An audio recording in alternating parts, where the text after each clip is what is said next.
Before the coming of ships with white sails, before thunder spoke from iron mouths, Aotearoa was ruled by memory, and memory was guarded by force. The mountains watched without judgment. The rivers remembered every scream. Among the Maori, war was not chaos, it was an inheritance. From childhood, boys learned that the land did not forgive weakness.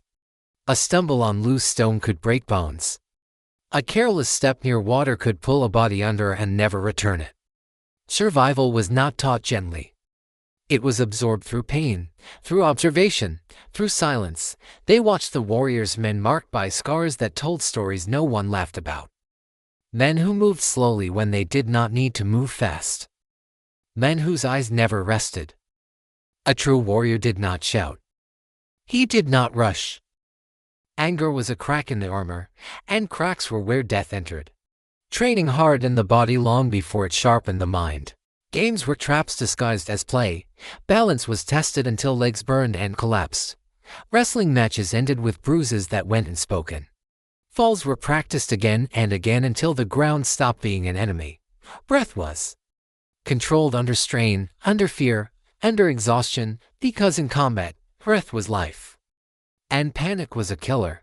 The land punished mistakes mercilessly. So the land became the teacher. When weapons were finally introduced, it was never casual. The taiaha was not handed over, it was entrusted. Its polished wood carried the weight of ancestors. One end deceived, the other ended lives. Young warriors learned quickly that hesitation meant death. A poorly timed feint invited a counterstrike. A lazy guard opened flesh. Hours blurred into days. Movements were drilled until muscles screamed. Mistakes were corrected without mercy. Elders did not shout often. Silence was worse. Silence meant disappointment. And disappointment in training meant a graven battle. As warriors matured, they learned the truth few outsiders ever understood. Combat was not about rage. It was about control. War was declared only when words failed completely, when blood demanded blood. Once called, there was no retreat without shame. Rituals were followed because to ignore them invited disaster not only on the battlefield, but beyond it. Tapu was not superstition, it was law written into the bones of the world.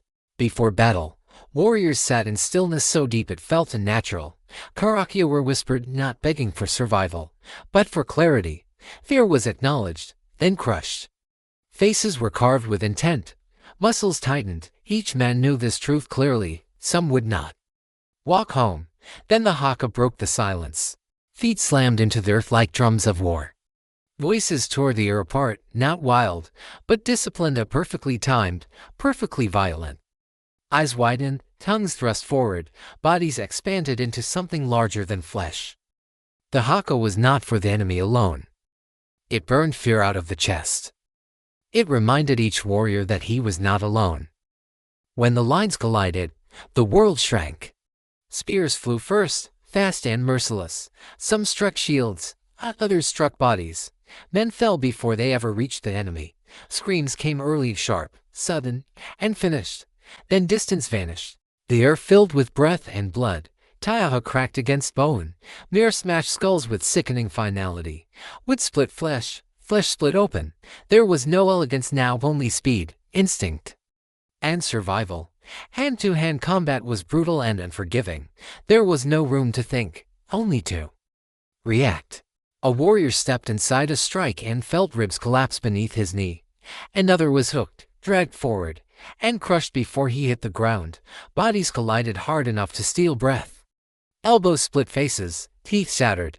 The earth became slick, treacherous, alive with death. Mistakes were instant and final. A misjudged distance, a foot caught in mud. Moment of hesitation, and life ended. Even here, discipline ruled. Skilled warriors did not flail. They waited. They watched shoulders, hips, eyes. They struck openings with surgical cruelty. When weapons locked, grappling followed. Weight shifts, throws, crushing pressure. Bare hands finished what weapons began. Death was everywhere, and it was intimate. To kill was not simply to destroy, it was to take mana. Victory fed the living and honored the dead. But killing wrongly, striking without cause, violating tapu, these acts poisoned the soul. Some warriors were protected by spiritual law. To strike them improperly invited sickness, madness, or death. Long after the battle ended, when it was over, the noise faded slowly. The living stood among the dead, shaking with exhaustion. Blood dried on skin, limbs trembled uncontrollably. Those who survived knew they would carry this field with them forever in dreams. In sudden silences, and the way their eyes hardened with age, back home, the stories were told carefully. Names were spoken with reverence. Deeds were woven into Wakapapa. Children listened, wide-eyed, understanding that one day, the land might ask the same price of them. Then the world changed. Firearms stole distance from courage. Skill bowed to speed. The old ways became dangerous in a new age. Hand-to-hand combat faded from the battlefield, but not from the people. Today, it still breathes. In kapa Haka, where movements echo strikes meant to kill. In museums, where weapons rest like sleeping ancestors. In revival, research, and remembrance.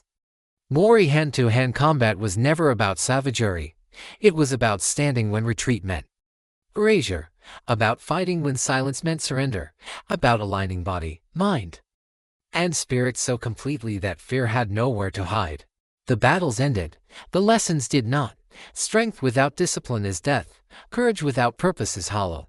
And identity, once forged in blood and belief, endures longer than any weapon.